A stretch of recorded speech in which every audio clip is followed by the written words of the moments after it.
तो मनीष सिसोदिया के घर सीबीआई की रेड के बाद भारतीय जनता पार्टी ने आम आदमी पार्टी को घेर लिया है। बीजेपी नेताओं ने कहा कि गड़बड़ी की है तो हिसाब देना ही होगा। भ्रष्टाचारी जितना मर्जी ईमानदारी का चोला पहन ले, वह भ्रष्टाचारी ही रहता है। और आम आदमी पार्टी का भ्रष्टाचार एक बार नहीं कई बार देखने को सामने आया है। आज मुद्दा है शराब के ठेकों का, शराब के ठेकों में हुए भ्रष्टाचार का। और इस विभाग के मंत्री हैं मनीष सिसोदिया जी।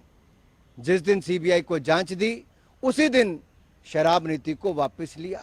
अगर शराब नीति में कोई घोटाला नहीं था तो उसको वापस क्यों लिया?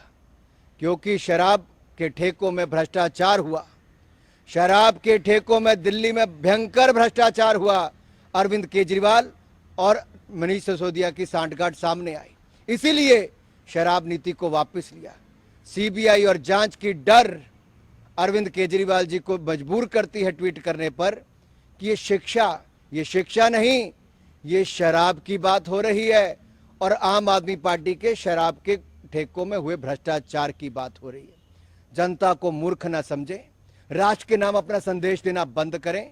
और मैं एक बात कहना चाहता हूं, आपके पहले मंत्री सत्येंद्र जैन जब जेल गए भ्रष्टाचार में, आपने तब भी उनको बर्खास्त नहीं किया। वो कहते हैं उनकी याददाश्त चले गई। आशा करता हूं एक्साइज मंत्री एक्सक्यूज मंत्री तो बन गए हैं, कहीं उनकी भी याददाश्त न चली जाए। पर जनता और देश जवाब चाहता है। ये शराब में ठेकों में जो भ्रष्टाचार हुआ, ये शराब के ठेकों का भ्रष्टाचार, ये जनता और देश के सामने आया है। आम आदमी पार्टी, अरविंद केजरीवाल जी और मनीष सिसोदिया जी की सच्चाई सामने आई कि कैसे घोटाले किए हैं। ये भ्रष्टाचार के खिलाफ आंदोलन करने की बात करते थे, कभी भी राजनीति में ना आने की बात करते थे। ये राजनीति में भी आए और भ्रष्टाचार में भी संलिप्त हुए। एक नहीं कई और उदाहरण ये आम आदमी पार्टी के सामने देखने को मिलते हैं। देखिए, लिकर पॉलिसी दिल्ली में एक बहुत अपना बड़ा घोटाला था। इसको बार बार हम लोगों ने उठाया, पार्टी ने उठाया, और इन्होंने जिस तरीके से L1 का जो कमीशन है उसको 12% कर दिया और उसमें से 6% इन्होंने किकबैक लेना स्टार्ट किया। तो ये 6% ही लगभग साल में 1000 करोड़ रुपए बनता है।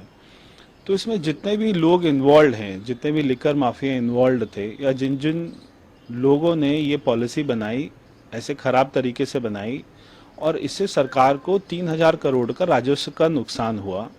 ये लोग कहते थे कि 9000 करोड़ रुपए आएगा, मगर आया केवल 3-3.5 करोड़ रुपया। तो बहुत बड़ा नुकसान हुआ, राजस्व को भी बहुत बड़ा कैश का ट्रांजैक्शन हुआ है। गोवा पंजाब के चुनाव इन्होंने इन्हीं पैसों से लड़े हैं। तो ये सारी बातें अभी सामने आ जाएंगी। सीबीआई ने सारे सबूतों को इकट्ठा करके ही ये सारी जांच कर रही है। मनीष सिसोदिया जी किन बच्चों के भविष्य की बात कर रहे हैं?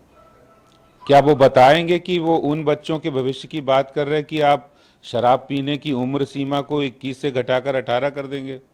क्या ये बताएंगे वो सरकार में इसलिए आए थे कि शराब के इक्वल डिस्ट्रीब्यूशन के लिए वो काम करे, नई शराब नीति लाए जिसमें हजारों करोड़ रुपए शराब माफियाओं को लाभ पहुंचाने का, गलत तरीके से उनको फायदा पहुंचाने के लिए काम किया है?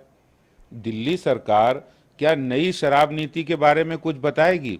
और जब नई शराब नीति पर सवाल उठे और जब ये बात उठी कि हजारों करोड़ रुपए आपने शराब माफिया को फेवर किया, जब आपने शराब माफिया के कमीशन को 2.5% से बढ़ा के 12% कर दिया, जब आपने 21 ड्राई डे से घटा के 3 कर दिए, 144 करोड़ रुपए शराब माफिया के नियम और कानून की धज्जियां उड़ा के उनके माफ कर दिए, शराब माफिया पर इतने मेहरबान हो गए कि उनकी अर्नेस्ट मनी 30 करोड़ रुपए जो फोरफिट होनी चाहिए उसको वापस कर दिया, और ब्लैक लिस्टेड कंपनी को शराब के ठेके दिए मनमाने तरीके से। तो शराब माफिया को फायदा पहुंचाने के लिए दिल्ली में सरकार बनाई थी आपने, यही आपका मॉडल है। तो लगातार इस मुद्दे पर राजनीति हो रही है, वार पलटवार भी देखा जा रहा है।